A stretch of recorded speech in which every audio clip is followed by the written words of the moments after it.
Talk about the issues like the DREAM Act, like comprehensive immigration reform, but also local issues that are important to immigrant communities. Good morning, everyone. Morning. This is an important briefing. Obviously, what the President announced on June 15th around stopping the deportations of DREAM students has a lot of implications locally. Before I turn it over to Fred, I just want to take a little moment of, to describe where we are in this moment. Obviously, we're in an election year. Both candidates for president are trying to make their voices heard on where they stand on issues pertaining to the immigrant community. And we're going to do our best in this election to let both candidates know the issues that immigrants care about. During this election season, we have a goal of registering 26,000 new immigrant voters and getting 159,885 people to the polls. It's a real number. So we're excited about the opportunities these next few months, talking to elected officials and candidates at all levels of government, those running for state office as well as congressional offices, to talk about the issues like the DREAM Act, like comprehensive immigration reform, but also local issues that are important to immigrant communities. So we look forward to talking further about this, but today we're going to talk about what this DREAM deferred action means, and I'm going to hand it over to Fred to talk about the specifics. Thank you. Okay. Thank you, Lawrence. I'm sure everybody in this room has lots of questions about this deferred action announcement. Believe me, we have lots of questions as well, but I suppose we can at least talk about what we do know. This past June 15th, 3 weeks ago, the Department of Homeland Security, Secretary Napolitano, and President Obama made this announcement regarding the impending grant of deferred action to young people who were brought to the United States when they were very young. This is in some ways a continuation of the administration's initiative to undertake what they're calling prosecutorial discretion. They're pitching it as an exercise of what their priorities are going to be with respect to immigration enforcement. Having said that, though, this goes significantly beyond just picking and choosing who the administration wants to deport, insofar as this announcement includes provisions that would enable people who are not currently in deportation and who may not even be at risk of being arrested and put into deportation to gain some level of protection from getting deported. So, what we do know is that there are going to be 5 requirements to qualify for deferred action. These young people must have come to the United States before they turned 16. They must have resided in the United States for at least 5 years as of the date of the announcement. So that means that they would have had to have arrived in the United States before June 15th, 2007. Also, they must have not, they must not be over the age of 30. There's some ambiguity about what that means, but we think that means that they're not yet 31. These youths must also either be currently in school or have obtained their high school diploma or GED, or have been honorably discharged from the U.S. military, from the armed forces or the Coast Guard. And then finally, the last qualification is that there be no conviction for a felony, what they're calling a significant misdemeanor, which they elaborate on somewhat, or multiple misdemeanors, that's 3 or more misdemeanor offenses, or otherwise pose a threat to national security or public safety. And all applicants are going to have to go through a security check, a criminal background check, in order to qualify. So what will these young people get? This involves a protection against deportation for 2 years. Now, what happens at the end of 2 years? Well, the theory is that that this is going to be a renewable benefit or a renewable status. I'm a little reluctant to use either word, either benefit or status, because it's not really either one. It's but it would be a protection that one could reapply for at the end of the 2 years. Also, during that period, if an individual can show economic necessity, again, that's not defined, that person can obtain a work permit. So these young people would not only be able to live and remain in the United States, under color of law, they would also be able to work. And that work, of course, would enable these young people to support their own education and support themselves and their families. So, a very important step there. Things that we do not know yet are how to actually apply for this. We don't know what the form is going to be or how much this is going to cost. We do know that the Homeland Security Department wants to implement this thing within 60 days of the announcement. So that deadline would be August 14th.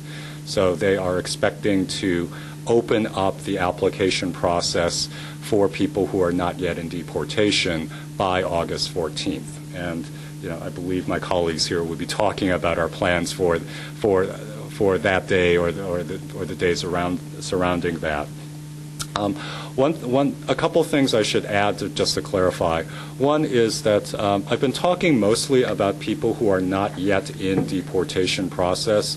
If someone is in deportation already, or if they've already been arrested by immigration authorities, the underlying process for prosecutorial discretion should still apply. That is, these young people should be able to ask ICE or ask Customs and Border Protection for consideration under this policy, given all the factors that are involved. They don't have to wait the 60 days. Okay.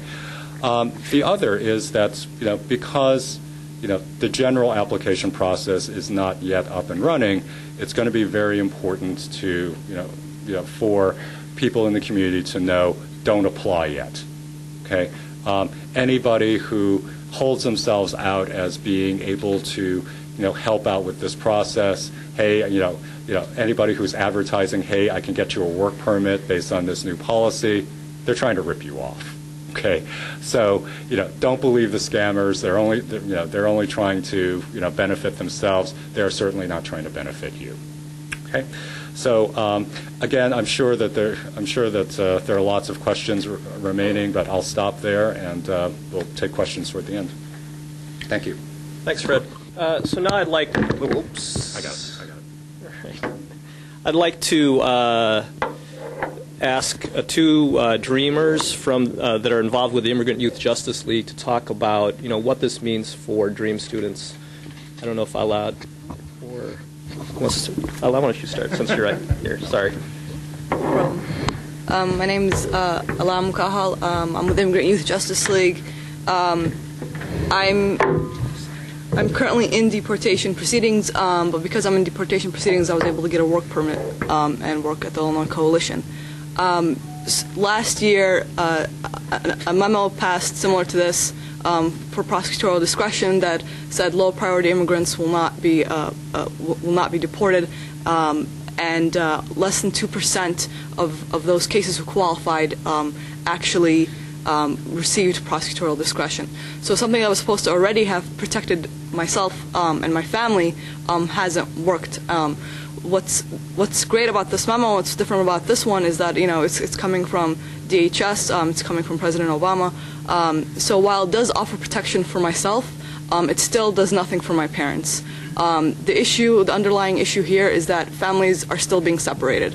And so while we've made a huge step forward, I believe, with this memo, and hopefully its swift implementation, will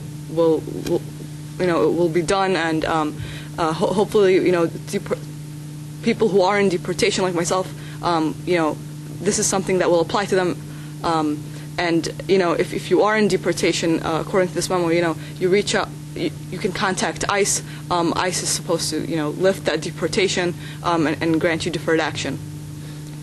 But at the same time, again, like I said, even if I'm in the safe zone, even if my case is administratively closed, there's still the issue of what happens to my parents, right? What happens to my mother, what happens to my father. And if the issue is to secure our communities and to secure our families, then the threat is still there.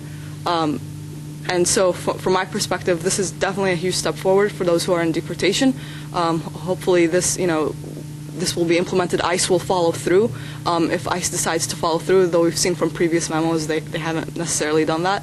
But the threat of deportation and the separation of my family is still there, and that's the issue we really need to focus on moving forward. Is that our families need to be united. We have now hopefully after the 60 days after deferred action applications are available and people apply, they can apply for that and hopefully be able to apply for a work permit. It's still for people who are under 30. What happens to those who are over 30, right? What happens to those who didn't make the cut? What happens to the parents? What happens to the U.S. citizen of children whose parents are deported, right? These are still questions we have to think about moving forward. Thank you, Ellen.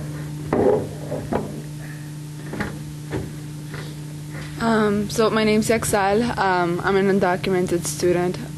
So I am happy that this does provide me with some level of protection, and it gives me some type of relief because of a work permit. But I'm also concerned that it doesn't cover a lot of youth, and it still doesn't help my parents in any way. And it's hard to look past that there's still a 400,000 quota that ICE has to do in order to get funding. So that leaves it for a lot of people to get deported. I mean, the undocumented youth who are students may be safe now or may have some level of protection, but there's still 400,000 quota that is going to have to be filled by a lot more people, and that includes my parents. There's also secure communities, programs like that still leave us very unsure about the future. And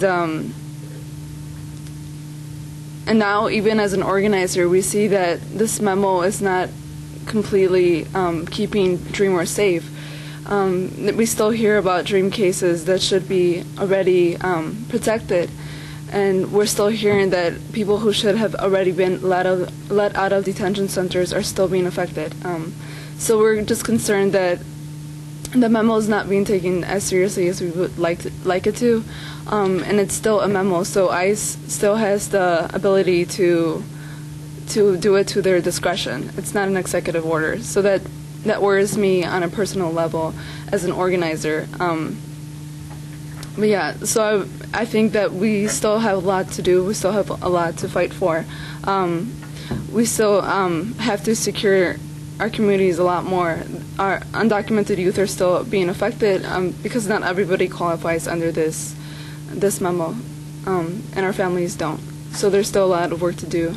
I mean, we're informing our community with information sessions on this recent memo, but we still see that a lot of cases don't qualify, and yeah, there's still a lot of work to do.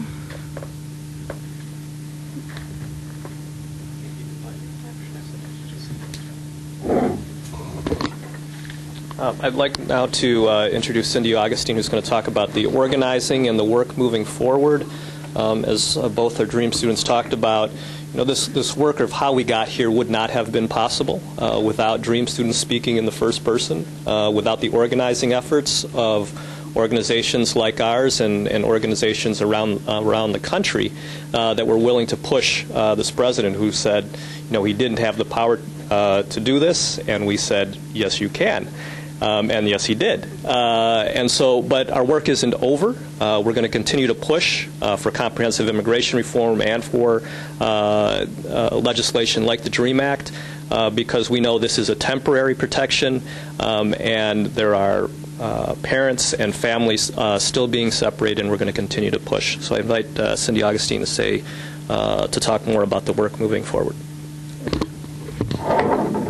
Hi, good morning, everyone. My name is Cindy Agustin. I am the Youth Civic Leadership Trainer at the Illinois Coalition for Immigrant and Refugee Rights.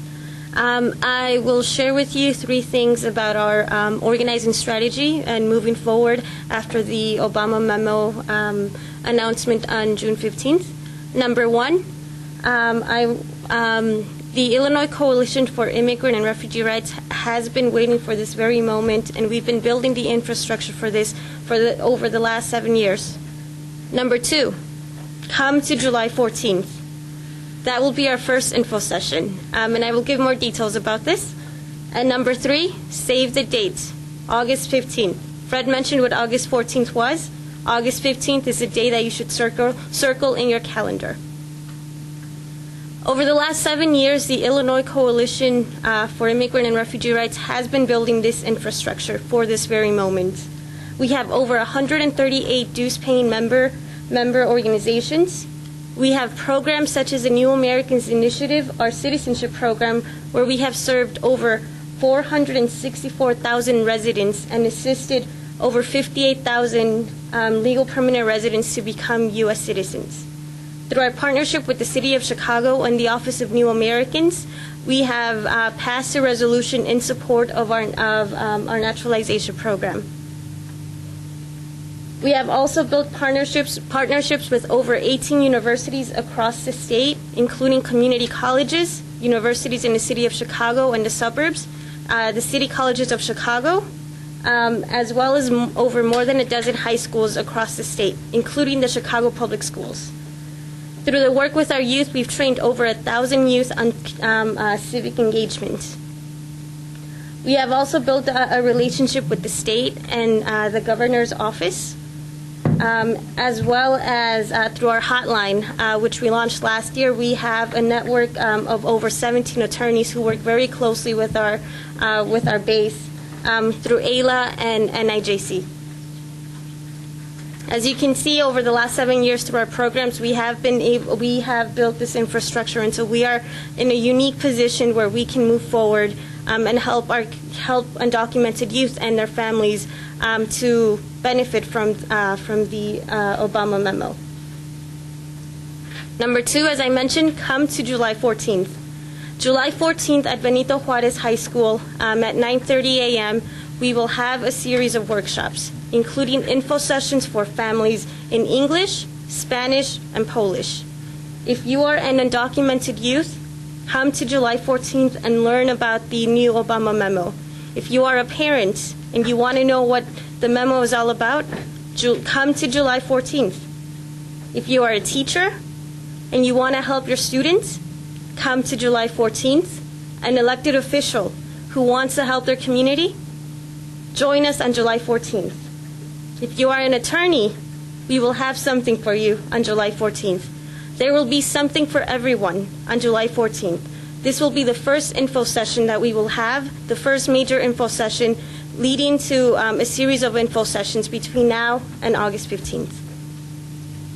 August 15th, circle that date on your calendar. This will be the first workshop where we will be helping undocumented youth who qualify under the Obama memo to fill out their applications. As Fred Sau mentioned, August 14th is the 60th day deadline. August 15th, we will have the first workshop in partnership with our member organizations, all our partners in schools, our community members. We will hold President Obama accountable on August 15th. We will host the first workshop. Community members will be coming out and helping undocumented youth fill out their applications. This will be the first workshop of its kind. August 15th will be the first one, but we plan on hosting at least 8 throughout the year, every month.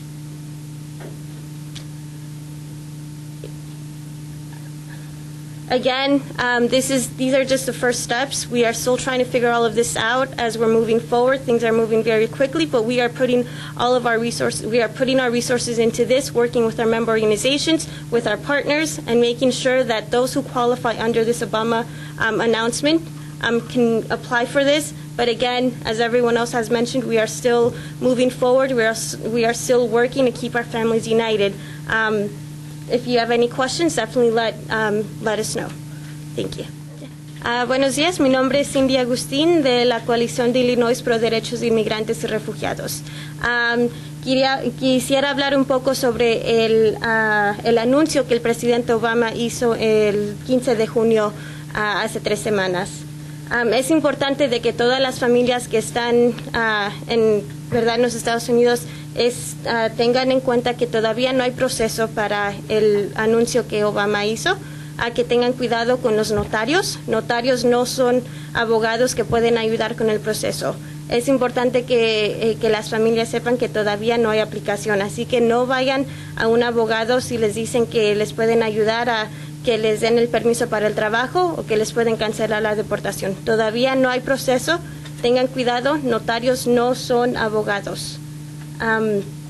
Les quiero dar una idea sobre el plan que la coalición tiene para seguir adelante.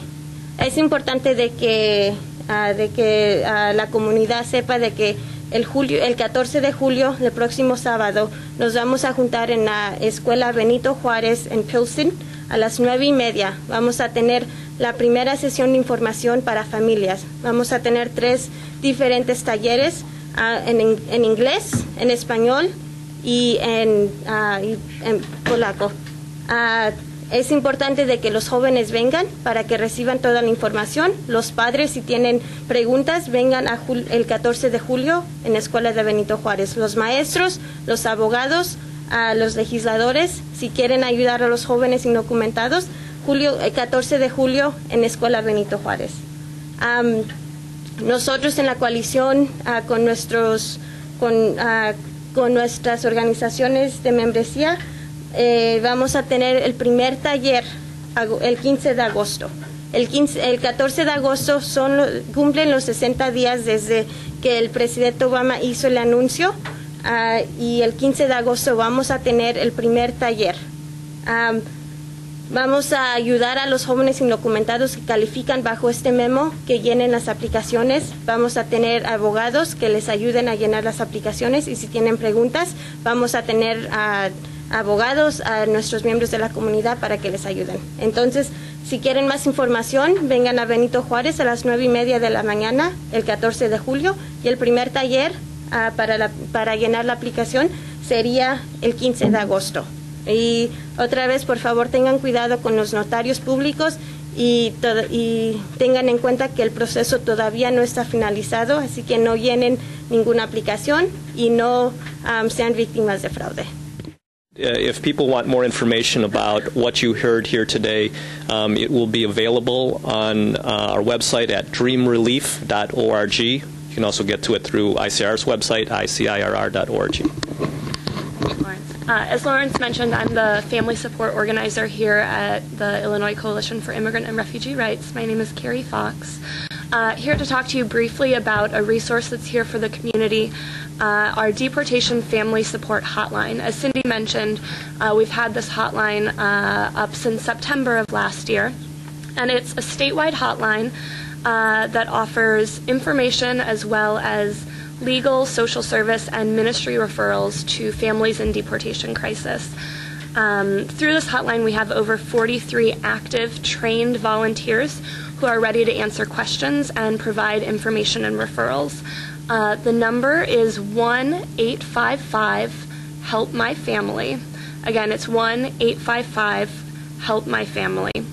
And since the June 15th announcement, we've trained our volunteers to provide information on what this announcement means, who might qualify, and to offer a chance for people to leave their name and contact information so that we can continue to provide updates as some of the issues that need clarity get clarification and as the process becomes available. So again, this is a hotline both for people who are detained or in a deportation process, and for youth who might not be in a deportation process but want to know what this announcement means. Again, also it's for both youth and their families. As was mentioned earlier, we know that some people are not going to qualify for this announcement, unfortunately. So we want to make sure that we're also offering resources and support to everyone who might be going through a deportation crisis. Finally, I'll say that in addition to offering information and referrals, through the hotline we can connect families to local family support teams who can follow up after a call and provide ongoing accompaniment and assistance to those families. So one last time, the number is 1-855-HELP-MY-FAMILY. Puedo intentar en español. Pues quise dar un poco de información acerca de nuestro recurso que se llama la línea de apoyo de familias que están en crisis de deportación. Es una línea de ayuda para todo el Estado que da información, además de referidos a servicios legales, de servicios sociales y de ministerio. Tenemos voluntarios entrenados que pueden dar información y los recursos necesarios. El número es 1-855-HELP-MY-FAMILY.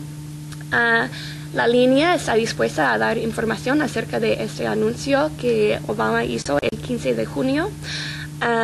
Es para jóvenes que están en proceso de deportación, que quieren información y ayuda. También podemos ayudar a jóvenes que no están en proceso de deportación, pero que quieren información. También podemos tomar el nombre y número de teléfono de la persona que llama para que podamos seguir dando información cuando recibimos clarificación en algunas cosas que todavía quedan un poco no claros. Así que, por favor, si jóvenes o sus familias tienen preguntas acerca de este anuncio y lo que significa, o si hay jóvenes o familias en proceso de deportación y necesitan ayuda, pueden llamarnos. Otra vez, el número de la línea de ayuda es 855-HELP-MY-FAMILY. Gracias. Do we recommend people who are eligible for the memo if they should apply? As someone who would be affected, I would say yes, because in order to make sure that this works, and in order to make sure that this is implemented, in order to make sure that the administration follows through on its promises to our families and to our communities, then we should apply. DHS has said that they would not, anyone who doesn't have a criminal record and who submits an application, they will not be put in deportation. And so, first, I would actually say consult with a lawyer. Make sure you have a clear background. But for myself, I would apply, and I know my brother would probably apply, and so I would say yes. But you are in deportation proceedings. I'm in deportation proceedings. I have a court case, so if that falls through the cracks, then the memo is my safety net. So what would be the reasons not to do it if you were eligible? I mean, that's my point, I guess. Well, if the thing is, if you have a criminal background, right, that's the issue. So that's why you need to check with a lawyer first to make sure you meet all the guidelines, right? But if you're fully eligible and you can apply, then I would personally say to move forward with it. There are going to be certain circumstances where it would be, advisable, if not strongly encouraged, that these young people seek out the guidance of an attorney. So, for instance, Allah already mentioned what if someone has a criminal record, particularly because there's this phrase, a significant misdemeanor. What exactly does that mean? That really is going to require guidance by an attorney. Also, it's probably advisable if someone already has an ongoing immigration case. Whether it's you've been sponsored by, through your parent by an uncle or aunt, or you're the subject already of an ongoing application, because you don't want these different applications to get fouled up among themselves.